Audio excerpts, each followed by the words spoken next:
Greetings, ladies and gentlemen. This is Rock and Roll Spot coming at you with my review of Deadpool 2, which I went and saw yesterday. Spoiler-free overview. I liked it. I really did. I laughed heartily. Hell, I probably liked it as much as I liked the first one, which there was no review for.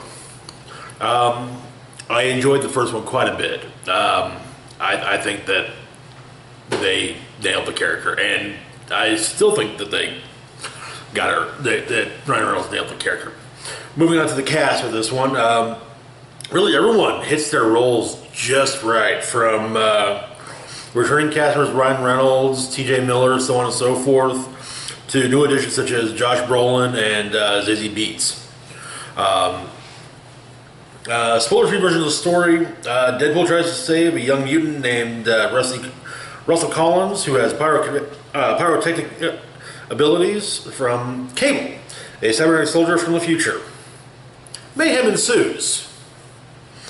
The action scenes in this one were as comically gruesome as one could expect from this, honestly. To be perfectly honest, it's hard to criticize the movie because I swear half the movie is spent criticizing itself. And a good portion of Deadpool's dialogue is spent, of course, poking fun at the movie itself. Overall, if you like the first one, I highly recommend going to see this one. Definitely worth watching in theaters.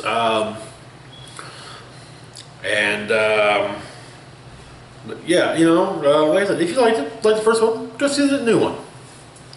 Now, let's move on to some spoilery stuff, shall we? What I liked seeing Shatterstar, a live-action version of Shatterstar, albeit briefly. A much better Juggernaut, as well as Black Tom. An expanded version of the only two X-Men joke from the first Deadpool movie. To explain what I mean. In the first movie, Deadpool shows up at the mansion and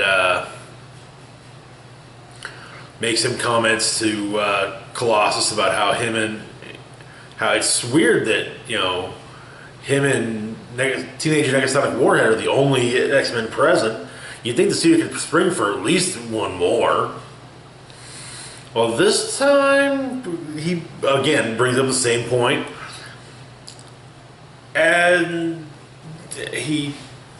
we see a room with Evan Peters and Nicholas Hoult as Quicksilver and Beast, and Beast quickly shuts the door quietly too. Doesn't want Wade to hear him. Deadpool's various superhero jokes, for the most part. There may have been one that made me flip off the screen. But yeah, I actually really like this various superhero jokes, like asking if Cable was from the DC universe because on account of how dark he is.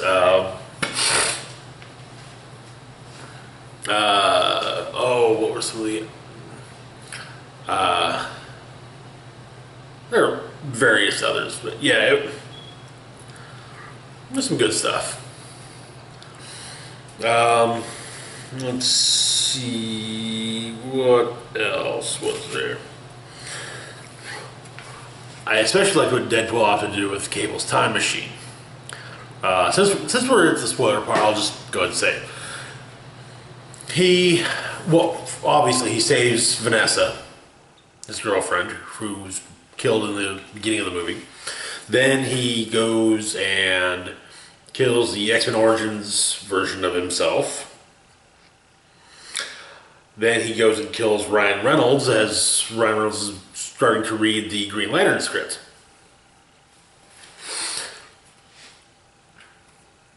Can't really say that I blame him.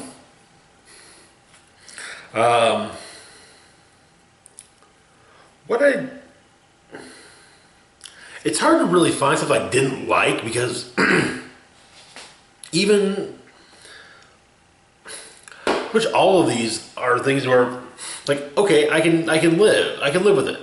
Example, I didn't much care for the fact that X-Force just made, with the exception of Domino, pretty much just gets wiped out in the most brutal manner. Oh, yes, with the time machine, Deadpool also saves Peter, so he survives as well as Domino. But I mean, I was really hoping to, I was hoping to see Shatterstar in action as opposed to getting, pureed by a helicopter. But maybe with the fact that Deadpool's been mucking around with the timeline now, maybe that's changed. Rusty but no skids. I mean, I think of those two as being, just instead together, even though Rusty's been dead in the comics for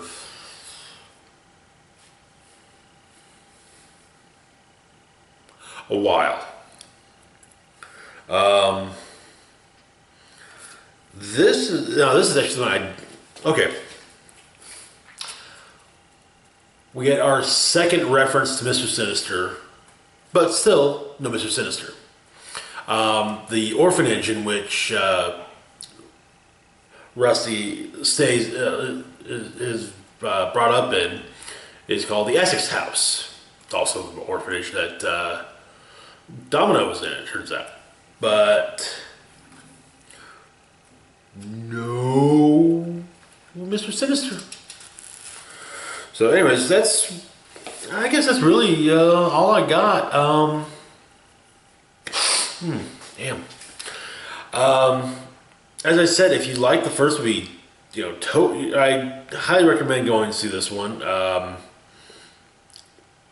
found myself laughing my ass off a lot.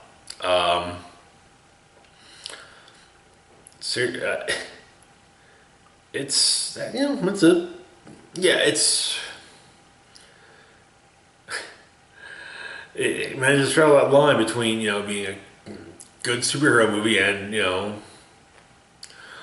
a raunchy comedy. Anyway, that's all I got for today. Hopefully, in the near future, we'll be doing I got something special planned for relating to Magic the Gathering, so hopefully we'll be doing that here pretty soon. As always, feel free to like, share, and subscribe. Links to my Facebook, Twitter, and Patreon are in the description box down below. And this is Rock and Roll Spock signing off, saying live long and rock hard.